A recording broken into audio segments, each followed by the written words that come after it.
Kembali lagi di 4033 Forensik Digital. Kali ini kita akan mempelajari bagaimana kita melakukan analisis terhadap malware. Tentu saja ada beberapa metode yang bisa teman-teman lakukan dan ini hanya contoh atau pengenalan saja bagi teman-teman yang ingin belajar tentang malware analisis. Selamat belajar. Secara garis besar, untuk melakukan analisis terhadap malware, kita memiliki dua buah cara. Yang pertama adalah static analysis dan yang kedua adalah dynamic analysis. Static analysis ini berupa membuka kode dari si malware, kemudian mencoba mengecek binary code-nya dan juga melakukan pengecekan terhadap fungsionalitas dari si source code. Sementara kalau di dynamic kita akan melakukan eksekusi terhadap kode tersebut dan kemudian melihat behavior yang terjadi di dalam sistem kita ketika malware tersebut berjalan.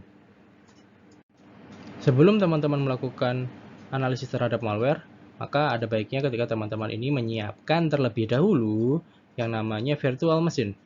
Kenapa harus ada virtual machine? Karena ketika teman-teman melakukan analisis terhadap suatu malware yang mana resikonya cukup tinggi, virtual machine akan mengcontain segala macam aplikasi tersebut di dalam sistemnya. Maka ketika terjadi kerusakan, maka yang akan rusak ini hanya virtual machine-nya. Nah, oleh karena itu, saya sangat menyarankan teman-teman yang ingin melakukan analisa terhadap malware, menginstal salah satu dari virtual machine yang ada di luar sana. Contohnya, VMware maupun VirtualBox. Mungkin teman-teman akan menggunakan aplikasi lain, saya persilahkan. Untuk percobaan kali ini, saya akan menggunakan VirtualBox yang dimana VirtualBox ini sudah saya instalkan Windows 7. Nah, Windows 7 ini bagi teman-teman yang ingin melihat konfigurasinya adalah menggunakan 3 GB RAM dan 64 bit operating system. Jadi nanti kalau teman-teman ingin menggunakan yang lain dipersilahkan. Namun untuk percobaan-percobaan menggunakan malware biasanya menggunakan Windows 7.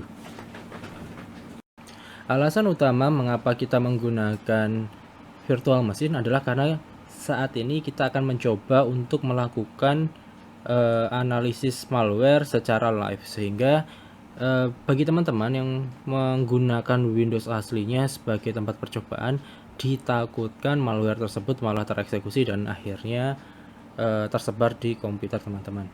Nah, kali ini saya akan memperlihatkan di mana teman-teman bisa mendapatkan malware hidup, yaitu namanya adalah The Zoo, dan The Zoo ini berada di dalam GitHub.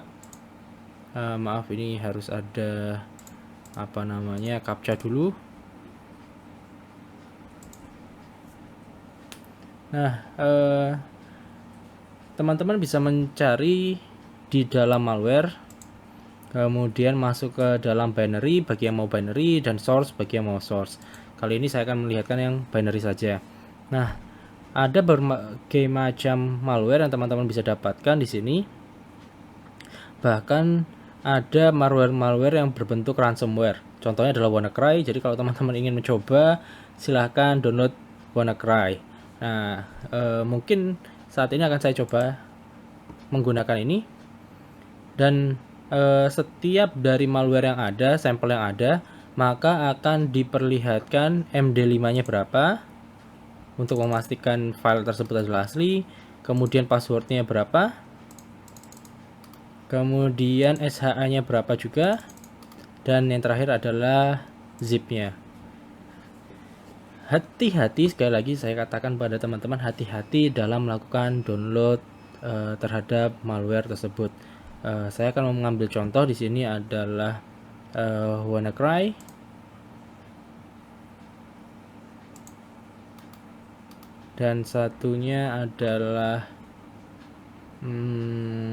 saya coba CryptoLocker saja, CryptoLocker yang paling baru, itu pun 2014. Tidak apa-apa, mari kita download CryptoLocker dan WannaCry.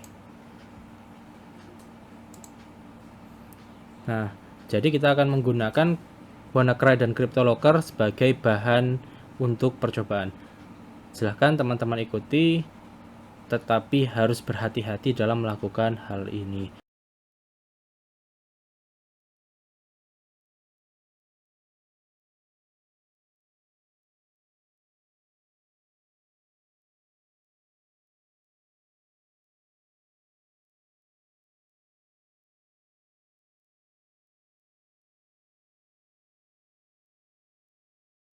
Nah, pada video kali ini teman-teman telah mempelajari bagaimana persiapan-persiapan yang teman-teman harus siapkan untuk melakukan yang namanya malware forensik atau malware analisis.